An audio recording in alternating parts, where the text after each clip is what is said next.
오늘 하나님께서 우리에게 주시는 말씀은 시편 123편의 말씀입니다. 제가 준 성경으로 구약 성경 898페이지 시편 123편. 우리 한 절씩 교독하시고요, 마지막 절 같이 읽도록 하겠습니다. 1절 제가 먼저 읽을게요. 하늘에 계시는 주여, 내가 눈을 들어 주께 향하나이다.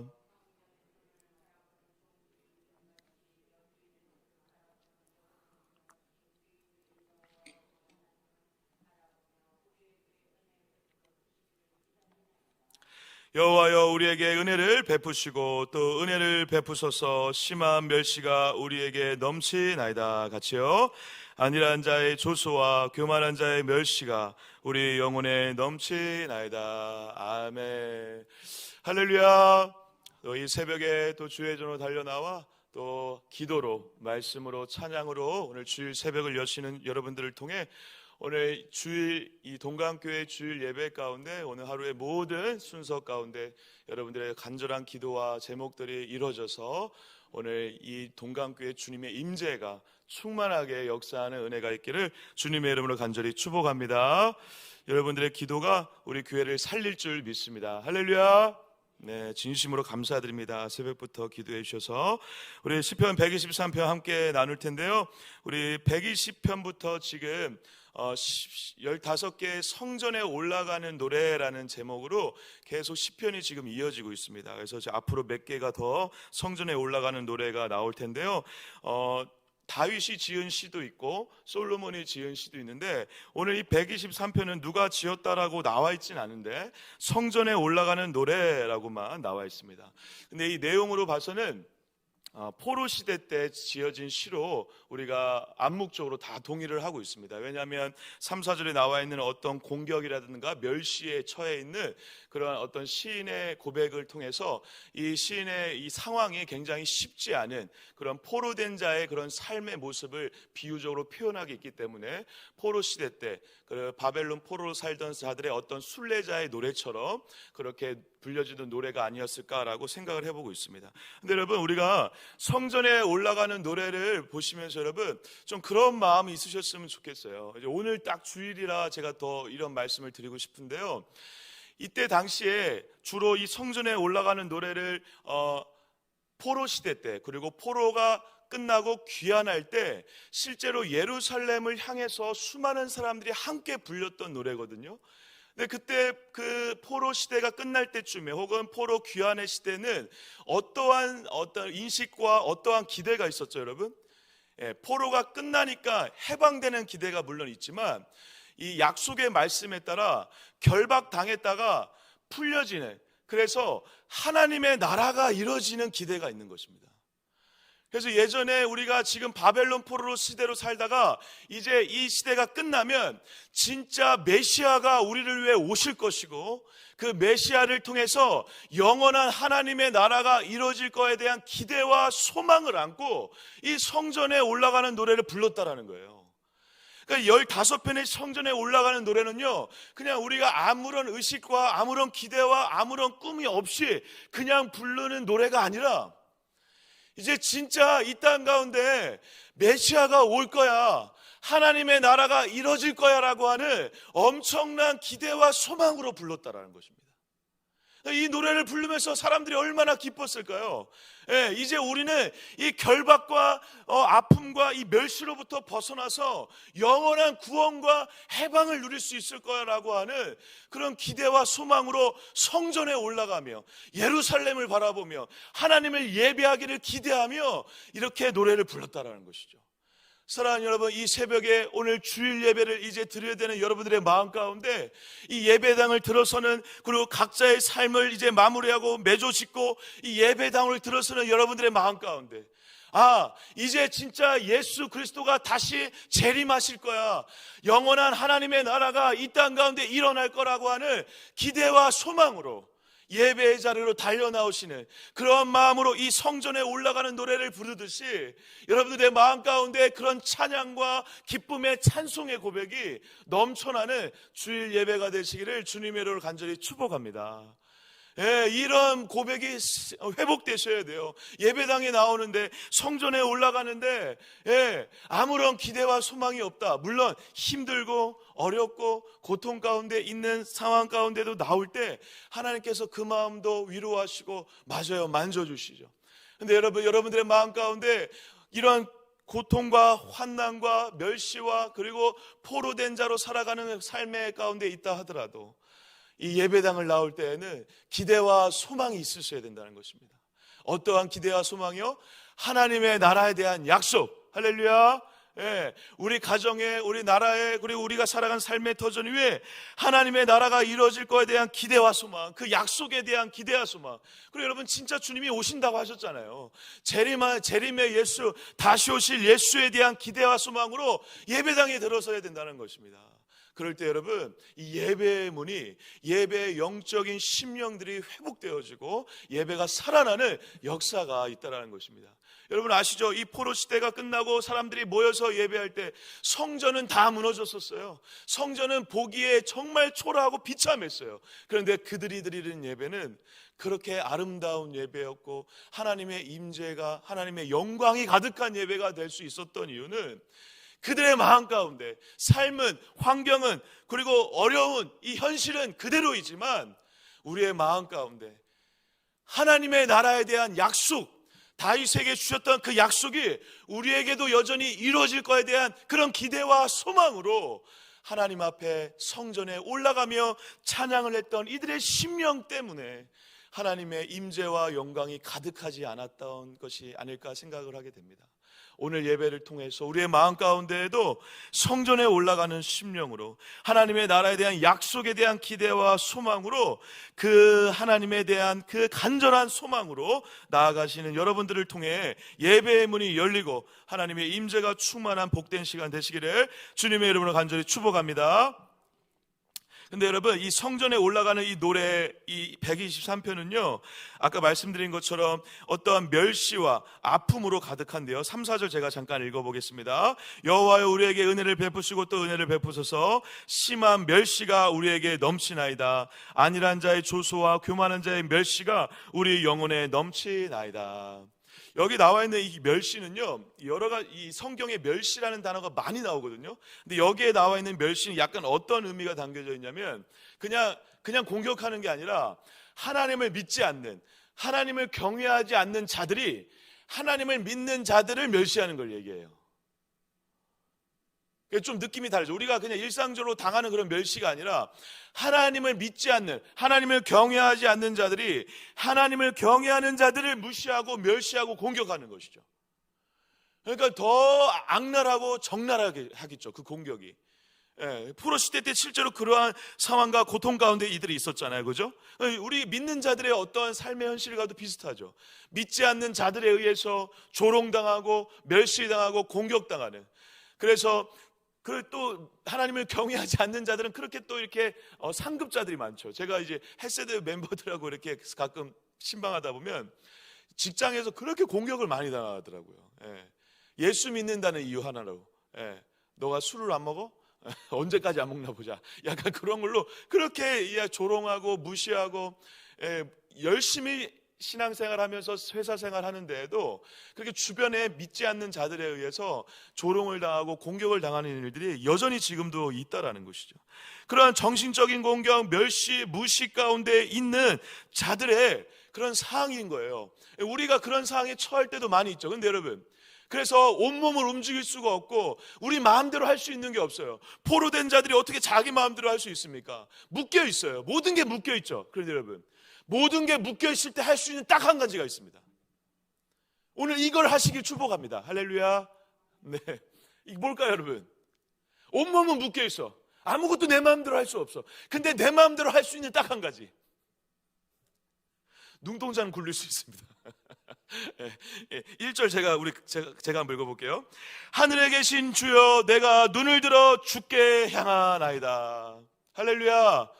제가 그냥 눈동자라고 표현해서 좀 죄송한데요, 우리 여기서 이 눈은 여러분들 잘 알다시피 우리의 이 육체적인 눈을 얘기하기도 하지만 이 눈은 히브리인들의 어떤 마음 정서상으로 마음의 창을 얘기하거든요. 마음의 창. 우리들의 마음과 우리들의 정신이 눈을 통해서 향할 수 있다라고 생각을 해요. 눈을 향한다라는 것은 어떤 의미가 있죠, 여러분? 우리들의 마음이, 우리들의 중심이 누굴 향한다? 하나님을 향한다라는 것입니다. 예. 우리의 마음, 우리의 몸과 우리의 현실과 우리의 환경이 다 결박되어 있어요. 묶여 있어요. 그런데 한 가지는 할 수 있었죠. 그 한 가지를 지금 시인의 저자가 하고 있는 거예요. 예. 마음만은, 우리들의 눈만은 누구를 바라보고 있다? 하나님을 바라보고 있다는 것입니다. 이게 믿음이죠. 이게 신앙이죠. 이게 우리가 이제 죽을 때까지 걸어가게 되는 길이죠. 예. 우리들의 현실이 아무리 바뀌지 않는다 하더라도 다시 오실 예수님을 바라보며 하나님을 바라보며 사는 거, 할렐루야, 그게 믿음이죠. 그게 죽을 때까지 현실이 바뀌지 않을 수 있어요. 내 몸은 결박되어서 아무것도 내 마음대로 할 수 없다 하더라도 그때라도 내가 할 수 있는 유일한 한 가지, 이것을 하는 것, 그게 진짜 믿음이고 신앙을 가진 자들이 걸어가야 되는, 그리고 걸어갈 수밖에 없는 우리들의 길인 줄 믿습니다. 사랑하는 여러분, 오늘 여러분들의 예배당을 들어서는 모든 삶의 현장과 예배와 우리 주일 예배 가운데 오늘 이거 하나는 하실 수 있잖아요. 집 안에만 있는 영상으로 예배드리는 분만이라 하더라도 이거 하나는 할 수 있잖아요. 이거 하나라도 여러분들이 하나님 앞에 하신다면 여러분들을 온전한 예배자로 하나님께 들림받고 인정받고 그리고 하나님의 품 안에 품어지는 놀라운 은혜가 있을 줄 믿습니다. 하늘에 계신 주여, 내가 눈을 들어 주께 향하나이다. 이 고백이 우리 모두의 고백이 될 줄 믿습니다. 근데 여러분, 이 하늘이라는 의미는 굉장히 중요하죠. 왜 중요하죠, 여러분? 하나님을 땅에도 계시잖아요. 내 마음에도 계시고, 지금으로 따지면. 근데 그들이 지금 하늘에 계신 하나님을 불렀어요. 이게 너무 중요하죠, 여러분. 왜 중요할까요, 여러분? 하늘은 어떤 걸 상징하죠? 이 하나님께서 창조하시면서 이 하늘에 대한 의미, 이 천지 창조에 대한 의미를 담아 하늘을 창조하셨기 때문에, 그리고 이 하늘은 어디 가나 하늘이 있죠. 그래서 이 하늘은 두 가지 의미가 있다라고 우리가 보통 생각하는데요.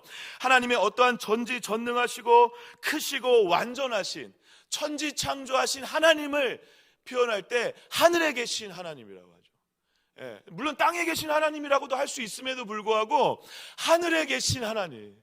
사랑하는 여러분, 저와 여러분들이 믿는 하나님이 단순히 어떤 곳에 갇혀 있는 하나님이 아니라는 것이죠.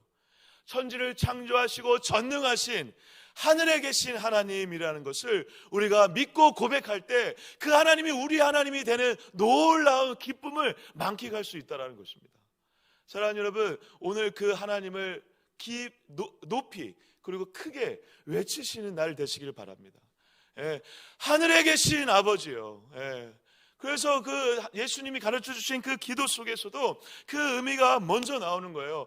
땅 때리고 나오는 거예요. 하늘에 계신 아버지요. 그 아버지가 우리의 하나님이고 우리의 아버지라는 것이죠.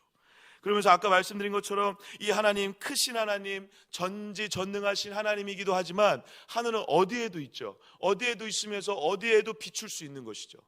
그래서 하늘에 계신 아버지라는 것은 우리가 어떻게 이들이 고백하며 이 고백을 했냐면, 어디에든 존재하시는, 그래서 내가 칠흑 같은 어둠 속에 있다 하더라도 하늘에 계신 아버지를 만나고, 내가 어떠한 길을 가던 간에 하늘에 계신 아버지를 만난다는, 그래서 어디든 존재하시는 하나님에 대한 고백으로 이 고백을 하고 있다는 것이죠. 실제로 하나님은 그런 하나님이죠. 그래서 어디든 함께 하시는 하나님을 어떠한 하나님이라고 부르죠, 여러분? 임마누엘. 하늘에 계신 하나님에도 그 임마누엘의 하나님의 의미가 담겨져 있다는 것입니다. 그래서 굉장히 중요하죠. 전지전능하시고 여기 계시는 하나님에 대한 고백이 하늘에 계신 하나님이에요. 할렐루야. 여러분, 하나님을 부르면서 그러한 감격이 있으셨으면 좋겠어요. 이 하나님은 그냥 하나님이 아니라 천지를 창조하신 전능하신 하나님이시면서 여기 계시는 하나님, 전능하신 하나님, 여기 계시는 하나님이 우리 하나님인 줄 믿습니다. 그 하나님을 오늘 예배하고 만나시는 날이죠. 그래, 너무 기쁜 거죠. 그 하나님을 오늘 만나는 날인 거죠. 그런데 그 임마누엘의 하나님을, 하늘에 계신 하나님을 진짜로 보여주시기 위해서 어떻게 하신 거죠? 다음 주에 우리가 맞이하게 될 성탄절, 아기 예수로 이 땅에 오셔서 그 임마누엘의 하나님을 증명시켜 주셨죠. 하늘에 계신 하나님, 그래서 내가 느낄 수 있는 하나님 맞는데 그것을 진짜 우리의 오감을 통해 만나고 느낄 수 있게 하기 위해서 아기 예수로 인간의 몸으로 오심으로 임마누엘 하나님을 증명시켜 주신 날이 크리스마스 성탄절이죠. 예. 그래서 엄청난 날이죠. 하늘을 찢고, 예, 하늘을 찢어 아기 예수의 피덩이리 예수에 오셔서 그리고 끝내 십자가의 피덩어리로 우리에게 드려짐으로 우리가 온전한 하나님의 나라의 백성으로 삼아주신 그 은혜를 기대하시고 소망하시고 기뻐하시면서 성탄절을 맞이하시길 축복합니다. 예, 성탄절을 여러분 절대 그냥 또 하나의 행사로 맞이하지 마세요. 오늘 아침에 또 여러분 보셨겠지만 우리 장로님의 귀한 섬김으로 성탄절 트리와 그 반짝반짝이는 트리를 보면서 그런 걸 하면서 이쁘다, 예, 그렇게 생각하시면서 우리가 이 시간들을 기쁨의 잔치로 보내셔야 돼요. 누가 오시는 날을? 아기 예수가 오시는 날을 그냥 맞이하지 마시고 기뻐하시고 기대하시고 만끽하시고. 왜? 그 아기 예수가 나를 위해 오셨잖아요. 할렐루야. 예. 그래서 성탄절 여러분 온 가족과 우리 교회가 기쁨으로, 예, 찬양도 불러보고 말씀도 읽어보고, 예, 서로 예수님의 얘기도 하면서, 이 시간에는 여러분 그래서 울지 마세요. 그냥, 예. 다음 주 성탄절까지는 그냥 작정을 하세요. 그냥 미친 척하고 웃고만 다니겠다. 할렐루야. 네. 왜? 아기 예수가 나를 위해 오신 날이잖아요. 네. 그러한 기쁨으로 성탄절을 맞이하시길 축복합니다. 네. 제가 여러분 아침부터 너무 오바를 해서 죄송합니다. 네. 근데 여러분, 이 하늘에 계신 아버지여 내가 눈을 들어 주께 향하나이다 하면서 내 눈을 하나님께 향한다라고 고백하며 마치 이 바라봄이 어떠한 것과 비교되냐라고 비유적으로 얘기를 하고 있는데요. 제가 한번 2절 한번 읽어볼게요. 상전의 손을 바라보는 종들의 눈같이 여주인의 손을 바라보는 여종의 눈같이 우리의 눈이 여호와 우리 하나님을 바라본다라는 것입니다. 아, 너무 아름다운 고백이죠. 그리고 여러분 이거 어떤 의미인지 아시죠? 예.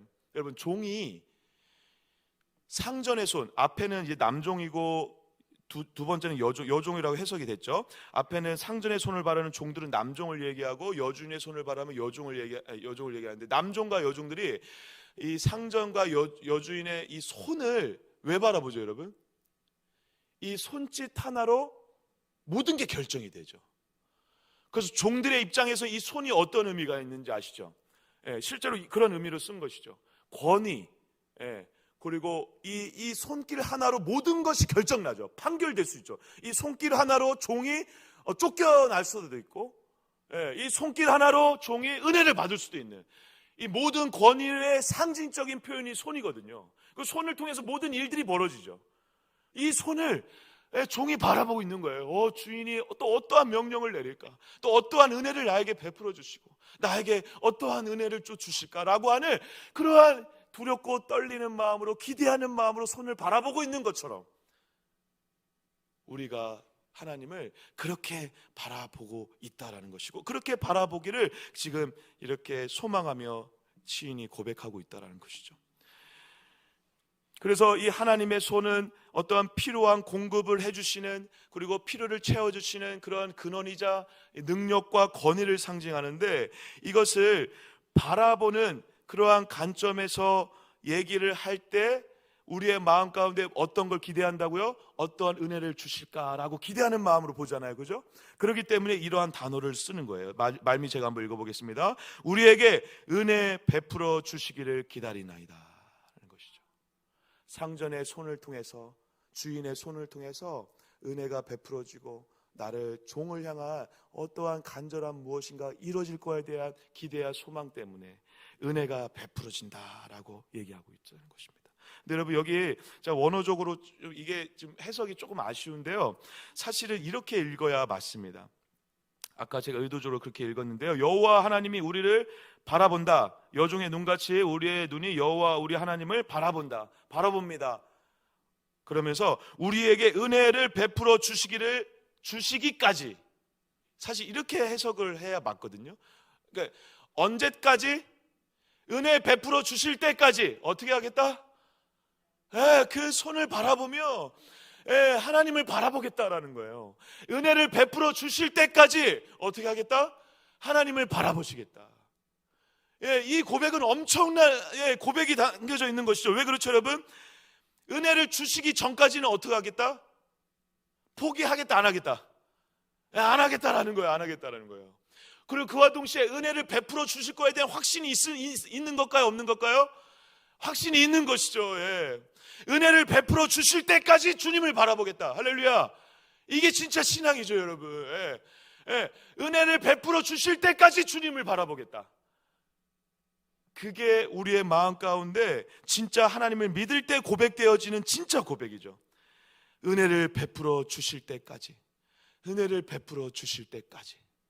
오늘 저와 여러분들의 이 고백이 여러분들과 가정과 교회를 살리는 시금석이 될 줄 믿습니다. 은혜를 베풀어 주실 때까지 내가 주를 바라보겠나이다 라고 하는 여러분과 우리 모두의 고백을 통해 하나님이 끝내 은혜를 베풀어 주실 줄 믿습니다. 그런 확신으로 기도하시라고요. 그리고 그럴 때까지 기도하시라고요. 지금 포기하시면 안 돼요, 여러분. 사랑하는 여러분, 오늘 포기하시면 안 돼요. 오늘까지 은혜 베풀어 주실 때까지 하셔야 돼요. 그리고 그게 여러분, 우리가 살고 우리 모두가 살 수 있는 가장 위대한 길이고 하나님의 은혜의 방식이라는 것입니다. 은혜를 오늘 주시지 않아도 은혜 베푸실 때까지 나는 주님을 바라볼 거야 라고 하는 그 믿음의 고백을 가진 자를 통해 우리 공동체 모두가 그 길을 걸어갈 수 있다는 것이죠. 그 증거가 뭐냐면 여러분, 오늘 1절에서는 이게 주어가 나거든요. 나예요. 내가 주를 바라본다. 근데 이 2절부터 3절 4절까지 갑자기 주어가 어떻게 바뀌죠, 여러분? 나 혼자가 아니라 우리로 바뀌었어요. 우리로. 누군가의 간절한 고백, 누군가의 혼자의 고백이었는데, 그래서 은혜 베풀 때까지 내가 주를 바라보겠나이다 라고 했는데 그게 전염이 되고 있는 거예요, 여러분. 누군가 그 모습을 보면서 우리가 다 함께 우리가 주님을 바라보겠나이다, 은혜 베푸실 때까지, 그렇게 모두가 하나님을 향하고 있다는 것입니다. 그리고 그들에게 실제로 주님이 은혜를 베풀어 주셨죠. 그리고 포로의 시대를 끝나 영원한 하나님의 나라를 걸어갈 수 있는 길을 여셨다라는 것입니다. 사랑하는 여러분, 저희 가정에 그리고 우리 교회에 크고 작은 어려움들과 힘듦이 있습니다. 그래서 그 어려움들 때문에 우리가 좀 지치죠. 근데 여러분, 은혜 베풀어 주실 거예요. 그 은혜를 베풀어 주실 그때까지 여러분 한 분 한 분이 주님을 바라보고 있을 때 내 주변에 또 누군가가 함께 주님을 바라보게 될 것이고, 그 우리 모두의 고백을 통해 하나님이 이곳에 은혜를 베풀어 주시는 역사가 있을 줄 믿습니다. 여러분, 은혜 베푸실 때까지 주님을 바라봅시다. 은혜 베푸실 때까지. 제가 이제 요거는 이제 제 묵상을 조금 같이 나누며 정리하고자 하는데요. 1, 2절에서는 지금 이 바라본다라는 이 시상으로 이어가고 있습니다. 바라본다. 근데 어떠한 것처럼 눈으로, 그리고 누구의 눈? 종의 눈, 여종의 눈, 우리의 눈, 이렇게 점점 확대가 되고 있죠. 바라보다가 어디로 넘어갔다 했죠? 바라보면 뭐가 베풀어진다? 은혜가 베풀어진다. 그런데 이렇게 끝나면 시가 참 아름다운데, 재미있게도 오늘 이 시인의 저자는 자기의 고통과 현실을 마지막에 담아냈어요. 그래서 마지막에 뭐가 나오죠? 갑자기 이 3절에 은혜를 베푸시고 또 은혜를 베푸서 반복했어요. 굉장히 간절한 마음이죠. 그리고 확신에 찬 거죠. 이거는 여러분 기도이면서 확신이에요. 은혜 베푸실 걸 그냥 믿어버리는 거예요. 할렐루야. 은혜를 베푸소서. 여기서 기도가 끝나도 되는데 지금 마지막에 지금 뭐로 이어지고 있죠, 여러분? 갑자기 멸시를 내가 당하고 있습니다 라고 하면 두 번이나 얘기하고 있어요. 멸시가 우리에게 넘치나이다. 그리고 안일한 자의 주소와 교만한 자의 멸시가 우리 영혼에 넘치나이다. 멸시. 바라보고 은혜를 경험했는데 멸시가 있어요. 근데 여러분, 이 멸시의 끝에 담겨져 있는 이 단어를 잘 보세요. 넘치나이다, 넘치나이다인데요, 이 단어가 사실 무슨 단어냐면 배부르다예요. 배부르다. 이 히브리어로 이 배부르다라는 단어는요, 긍정적인 의미가 있어요. 부정적으로 내가 아플 때 배부르다 하지 않잖아요. 아플 때 어떻게 하죠? 결핍이 있고 궁핍하고 배고프다 그러지. 아플 때 배부르다 하지 않잖아요. 그죠? 배부르다는 긍정적인 의미가 있는 것이거든요. 그런데 긍정적인 의미가 있는 것을 멸시와 연결을 했어요, 여러분. 뭔가 맞지 않죠? 그래서 이렇게 얘기하기도 합니다. 이 멸시, 고통당하는 게 너무 크다라는 거예요. 맞아요. 너무 큰 긍정적인 이 배부르다와 멸시라는 부정적인 단어가 만나서 이 멸시 당하고 있는 이 현실을 극단적으로 더 크게 표현하고 있는 거라고 얘기하기도 해요. 그런데 그러면서도 여러분, 이 시인의 마음 가운데 어떤 마음이 있을까요, 여러분? 자기의 이 고통과 멸시와 핍박이 너무 커요. 근데 배불러요. 배부른 만큼 너무 커요. 너무 고통스러워요. 그런데 배부른 이 긍정적인 단어를 통해 앞에서 얘기한 것처럼 역설적이게도 은혜로 배부르기를 간절히 소망하는 시인의 간절한 마음이 담겨져 있다는 것이죠. 그리고 실제로 은혜로 배부른 인생으로 이끄셨죠. 우리의 인생 가운데 멸시와 핍박으로 배부른 인생으로 끝나는 것이 아니라 은혜로 배부른 인생으로 우리를 이끄시는 하나님의 은혜가 저와 여러분들에게 이미 있은 줄 믿습니다. 그리고 앞으로도 있게 될 줄 믿습니다. 그리고 실제로 이 멸시와 고통과 모든 핍박을 다 끌어안으시고 십자가의 죽으심으로 우리가 멸시로 배부른 인생이 아니라 예수로 배부른 인생을 여신 아기 예수가 이제 오고 계시다는 것입니다. 할렐루야.